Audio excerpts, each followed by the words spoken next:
प्रभु श्री राम से जुड़ी एक पौराणिक कथा में वर्णन है कि किस प्रकार हनुमान जी श्री राम के मृत्यु के रास्ते में यम के सामने खड़े थे।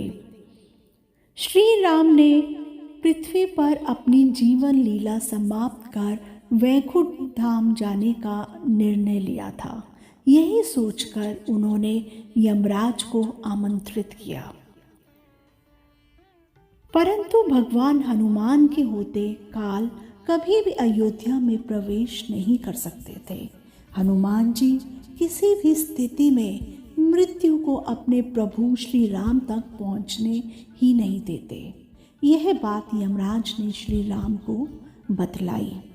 उस दिन जब काल का आगमन हुआ, श्री राम ने हनुमान जी को मुख्य द्वार से दूर करने के लिए एक योजना बनाई। उन्होंने अपनी अंगूठी को महल के फर्श में एक छेद अर्थात छिद्र में डाल दिया और हनुमान जी को आदेश दिया कि वह अंगूठी को उस छेद से बाहर निकाल कर लाएं।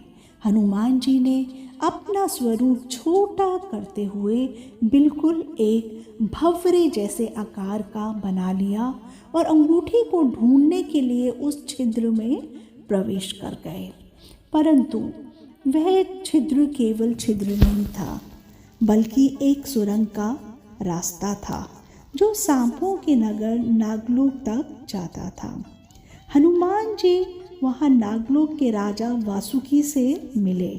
वासुकी हनुमान जी को नागलोक के मध्य में ले गए, जहां अंगूठियों का पहाड़ जैसा ढेर लगा हुआ था। वासुकी बोले कि यहाँ आपको श्री राम की अंगूठी अवश्य ही मिल जाएगी।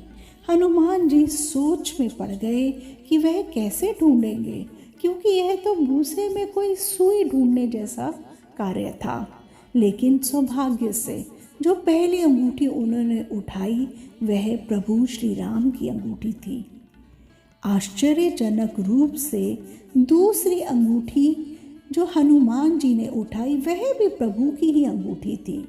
वास्तव में वो सारी अंगूठियां जो उस ढेर में थी सब एक ही समान थी। हनुमान जी अब सोच में पड़ गए कि ये सब क्या है, इन सब का क्या मतलब है। वासुकी मुस्कुराए और बोले, जिस संसार में हम रहते हैं वह सृष्टि व विनाश के चक्र से गुजरती है। इस संसार के प्रत्येक सृष्टि चक्र को एक कल्प कहा जाता है। हर कल्प के 4 युग या 4 भाग होते हैं। हर त्रेता युग में श्री राम पृथ्वी पर असुरों का विनाश करने के लिए आते रहते हैं।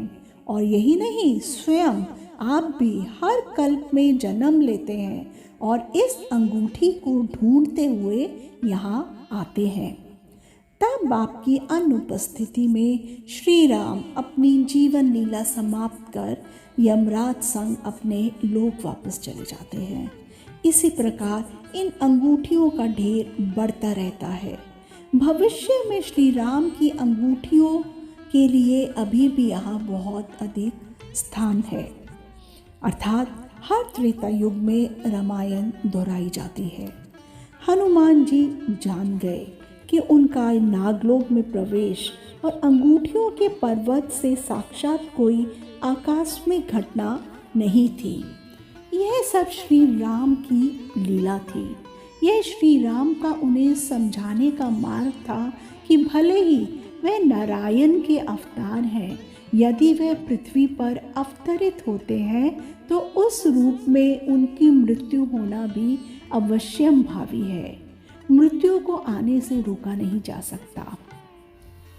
अब हनुमान जी समझ चुके थे कि अब उनके प्रभु श्री राम उन्हें अयोध्या में नहीं मिलेंगे। हर त्रेता युग में श्री राम धरती पर अवतरित होते हैं और रामायण दोहराई जाती है। जय श्री राम।